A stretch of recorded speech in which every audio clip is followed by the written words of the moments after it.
Welcome back.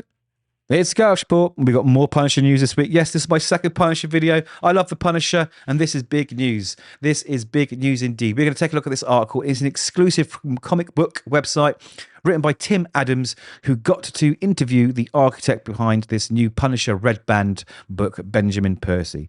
So let's dive straight in, because this is real exciting stuff, guys. Really exciting. So Punisher brings the pain to street-level thugs while sometimes crossing paths with the more iconic members of Marvel's superhero community. After some time spent as the leader of the Hand and abandoning his classic skull logo, Punisher is going back to his roots in this new series. Now, this will be polybag because it'll have explicit content like blood and murder and everything else, which is what we want from a Punisher comic book.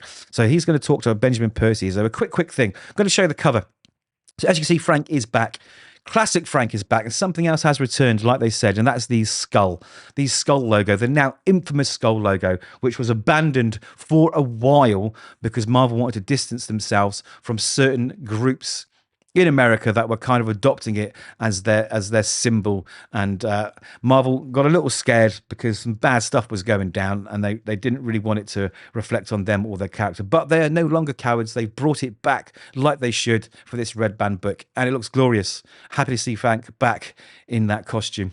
So this story is going to continue straight after Frank Castle's time with the Hand, which was an amazing run. And to borrow more words from the comic book website, it says Punisher was recruited by the assassin cult known as the Hand to be their leader. He was named the King of Killers and led the Hand as his personal army in his endless bloody crusade, all the while being strengthened and influenced by the Hand's demonic master, the Beast.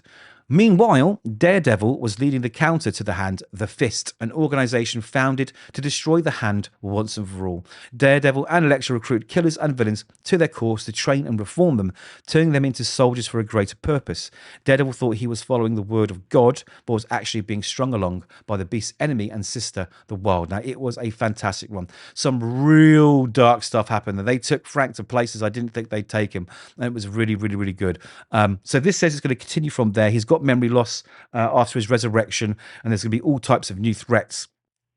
It says they can reveal some interior pages of Red Band 1. So let's have a look, and that is by Ohta. He is an amazing artist. Look at this. I mean, look at it. Absolutely stunning. And again, the first page, explosions, guns, the Punisher doing what he does best. This looks super exciting. And there's a panel here. It looks like maybe the Kingpin in there? That looks like the Kingpin. So the Kingpin might be involved. Of course he is. He's the biggest criminal of them all, right? Of course Frank's going to go after him. I hope he does. So let's look at this little interview, which, like I say, is an exclusive. It says, comic book. It's about time you got to add Punisher to your long list of hairy psychopaths you get to write at Marvel. How does it feel to write Punisher in a Red Band series, especially one that appears to reset the status quo following his time with the Hand and subsequent resurrection? It says, hell yeah. Guess you could say I've been gunning to write the Punisher for a long time. I'm thrilled to honour the legacy of Frank Castle I grew up with and push him in a wild new direction. He's back in black, and the skull on his chest represents the scar inside him and the scars he'll leave on the world. But this is a new chapter, and I'm putting all my furious energy and a whole keg of gunpowder into it. Is there any other character at Marvel who demands a Red Band rating more than Frank Castle, Wolverine? Those two would probably suit it perfectly. We're going hard because that's the raw pain and unflinching brutality demanded of us. You're supposed to hurt alongside Frank and whatever criminals wander through his crosshairs. It looks like they're just going to go, all out. No, not holding back, just really giving us an adult Punisher that we deserve. It says, we have Punisher without any of his memories, but he's already back to his old tricks of bloodshed and seeking vengeance against the filth of the Marvel Universe. What can you tell us about this building mystery and the type of threats readers will see Frank Castle face? He says, this is not your New York. This is a version of New York that will be filtered through Frank's mind. So expect rusted signs, graffiti-looped alleys, broken glass, dirty needles, a constantly overcast sky, and blood. Lots of blood. That's what we want to hear. It's a setting that might feel reminiscent of 70s crime flicks, gritty and grounded in street-level trouble, which suits Punisher perfectly. This is Punisher.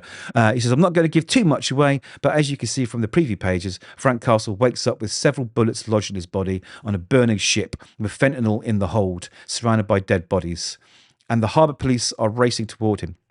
He does not know his name or his history, but he knows how to block a punch, break an arm, pop a fresh clip into an Uzi. The reptilian part of his brain, the rawest form of Frank, is still there. We're kicking things off with a Jason Bourne scenario and the mystery of how he ended up in this situation and how he's going to fight his way out.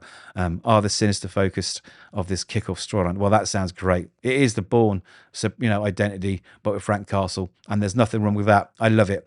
Okay, joining you on Punisher Red Band is Julius Ohta, your artistic collaborator on Helverine, and what we've already seen from the initial announcement looks great. What is it like to continue that collaboration with Punisher, and what is Ohta bringing to the project that you're excited for fans to see? So Julius is a badass. If you've read Helverine and if you've seen the pages where someone's hair gets cut up by motorcycle spokes, resulting in a splattery aftermath, you know why he's right man for the job. He writes dynamic action scenes, moments of horrific violence, but underlining this is a hard-hitting emotional truth. Sometimes, though, I'll write "I'm sorry" into the script because I'm asking him to get to such a dark place. There's an elevated reality at work here. One of the things we discussed early on was how our New York is one populated with everyday people. But like the world of Dick Tracy, Frank and the villains have a heightened physicality to them that plays into the grotesque. Wow. So final question. To wrap it up, what can fans look forward to in future issues of Punisher Red Band? He says, I'm not saying how they're involved, but Kingpin and Tombstone both play a central role in this series. And we're introducing some new cool characters too, including the hard-boiled detective Pluto. Well, my man, sign me up. You had me right at the beginning. I mean, look at these covers, man. Look at this stuff. What's going on? So I'm not going to read the solicit number 2. Don't want to give anything away. So there it is. The Punisher Red Band. His gloves off, clips loaded, or magazines, I think. Is it not? It should be magazines, not clips, right? Loaded, locked, and ready to kill some villains. I love it. I'm in for it. Let me know if you're a big Punisher fan, your favorite storylines, what you think of this new series. Do you think Marvel are going to smash it? Do you think they're going to hold back? I don't know. Those are my thoughts. Let me know yours, and hopefully we'll catch you in the next video.